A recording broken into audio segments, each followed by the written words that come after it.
오늘은 중직자의 망대라는 제목으로 말씀 속에서 하나님의 기도 제목을 좀 발견했으면 좋겠습니다. 이 시대적 배경은 바로 새로운 왕조가 등장한 겁니다. 애굽에 새로운 왕자가 등장했어요. 쉽게 얘기하면 원래 왕조가 있었는데요. 새로운 왕조가 빼앗았어요. 그리고 그 원래 왕조가 다시 찬탈한 거예요. 근데 이 왕조들을 이제 보면은 결국에는 제일 중요한 키워드는 바로 요셉을 알지 못하는 왕이 난 거죠. 그 전에 왕조들은 요셉을 통해서 나라가 어마어마한 것을 이제 회복했잖아요. 큰 위기가 아니라 어마어마한 세계를 주도할 만큼 압도적인 성과를 있었기 때문에 요셉을 존중하고 요셉의 민족이었던 히브리 민족에 대해서 고센 땅이라는 풍요로운 땅을 선물도 하고 그 속에서 안전하게 잘 거주했죠. 근데 이제 쉽게 얘기하면 신왕조가 다시 들어왔는데 여기를 보니까 이스라엘이 세력이 너무 커. 쉽게 얘기하면 다산에 뭐 어마어마한 축복이 있는 거예요. 거기서 막 인구수가 막 급증하는 거죠. 그래서 처음에는 고된 노동을 시켰어요. 국고성도 만들게 하고 람셋 같은 거대한 우상도 건설하게 하고 했는데, 근데 학대를 받을수록 번성하는 거죠. 그러니까 아주 이제 어떻게 보면 이 핍박의 시작이 아시다시피 이스라엘이 쉽게 얘기하면 잘못된 지도자 한 사람 때문에 전체 고통당해. 그리고 얘가 계속 일을 심하게 시켜.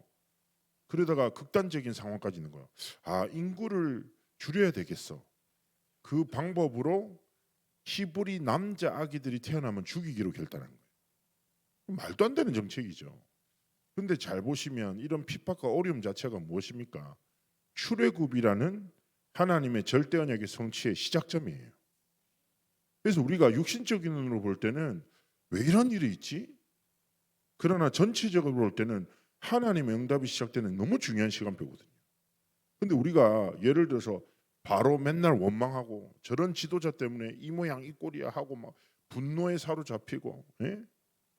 그 생각에 사로잡으면 어떻게 되겠냐고요. 그래서 우리가 무엇입니까? 영적인 눈을 뜨고 하나님이 하시는 일들을 볼 수 있어야 돼요. 그런데 그 정책을 펼쳐 나가기 위해서 누구를 부릅니까? 히브리 산파 두 여자를 불러요. 십부라와 부하라는 여자를 부르죠. 자, 십부라라는 이름의 뜻은 아름답다. 그리고 부하는 빛나다 이런 이름이에요. 아름답고 빛나는 실제 얼굴을 우리가 알 수 없지만 우선 이름이 그랬다. 정미녀도 있잖아요. 근데 이쁘지 않는 사람도 있잖아요. 제가 아는 사람 중에 그런 사람도 있는데 어쨌든 그런 이름을 가진 사람한테 말해서 해요. 왜냐하면 그 당시에 이집트의 분만 문화 자체가 특별한 벽돌이나 의자에 앉아서 가장 먼저 성별을 볼 수 있는 게 산파였던 거죠. 그래서 산파들한테 명령해요. 남자이면 무조건 나일강에 던져버리라고. 그죠? 그런데 자 17절에 되게 중요한 말씀입니다. 그러나 산파들이 하나님을 두려워하여 예전 성경에는 하나님을 경외함으로 애굽 왕의 명령을 어기고 남자 아기들을 살린다. 이게 오늘 말씀에 기록되어 있죠. 이거를 뭐 신학적인 표현에서는 거룩한 불순종이라고 하더라고요. 세상의 법이 아니라 하나님의 법 앞에 순종했던. 근데 잘 보세요. 이 성경이 뭐냐? 200만이라는 거대한 히브리 민족이 하나님이 약속하신 그 언약의 땅, 아브라함 때 약속되었던 그 가나안 땅을 정복하러 가기 위한 여정의 시작점인 거죠. 그러면 이 말은 무슨 말입니까? 이 산파들이 어떻게 보면 우리가 하는 헌신, 우리가 하는 섬김이 어떤 결과를 만들어낼지 알았겠습니까? 몰랐겠습니까? 몰랐지. 내가 구한 아이 중에 모세가 있을 줄 알았겠냐고. 몰랐겠어요. 몰랐어요. 그냥 하나님 앞에서 믿음으로, 예? 아, 내가 하나님의 사람인데 어떻게 그러냐. 그리고 뭐 거짓말해요. 쉽게 얘기하면 그 히브리 여자들이 힘이 너무 좋아가지고 내가 도착하기 전에 다 나와버렸다. 아이를 볼 수 없었다라고 거짓말해요. 목숨 걸고. 그런데 결과를 보면 어떻게 됩니까? 하나님의 은혜로 인하여 시브라와 부하의 집이 흥왕했다라고 표현해요. 출애굽기에 기록돼 있어요. 자, 근데 그게 중요한 게 아니라 우리가 중직자로 하나님 앞에서 망대를 세우는 거예요. 어떤 망대를 세워야 되겠습니까? 선교의 망대예요. 이게 어떤 이유에 일을 할지 몰라요, 사실은. 잊지 못할 것 중에 하나가 미국에 한 목사님이 계셨대요. 목회를 40년 했는데 성도가 10명을 못 넘어. 그리고 10명 중에 9명은 다 자는 거라. 설교할 때마다. 얼마나 자존감 남아요. 낮아져요. 그래서 이 목사님이 진짜 목회를 그만둘까 하다가 10명 중에 딱 한 명애가 들은 거라. 한 명이. 그래서 걔만 바라보면서 계속 설교를 한 거예요. 그리고 목사님은 스스로 생각했지. 나는 목회자로서 성공한 인생은 아니야. 대단한 부흥이나 어마어마한 역사를 이루지 못했거든. 근데 그 한 명이 누군지 아세요? 빌리 그레함이에요.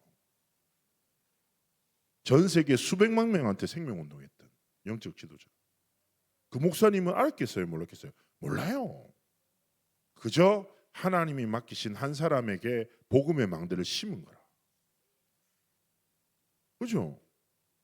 전 잊지 못하고 자주 말하잖아요. 태국 갔었을 때, 카렌 선교 갔었을 때, 야, 이런 데가 있어? 인터넷 안 돼. 길이 없어. 오프로드예요. 진짜 가는데 먼지가 얼굴에 다 덮여. 30분 들어갔는데 거기에요. 마을이 있어. 소름 돋는 게 다 나무집인데 벽돌로 교회가 세워져 있네. 꼭대기에. 그러니까 그 마을의 모든 사람들은 교회 중심으로 활동해요.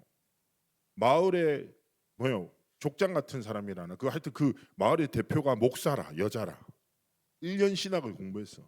그래서 다 같이 성경을 가르쳐. 어떻게 연결돼서 우리가 복음 전해 가지고 뭐 이렇게 복음 심고 왔는데 내가 너무 은혜돼 가지고 어떻게 여기에 교회가 세워졌냐고 그 여자 교장이자 그 부족의 대표한테 물어봤어요. 그 사람이 말했습니다. 누군지는 모르는데 호주에서 어떤 교회에서 이 교회를 세워줬다는 거예요. 그래서 우리는 교회를 중심으로 모든 게 이루어진다.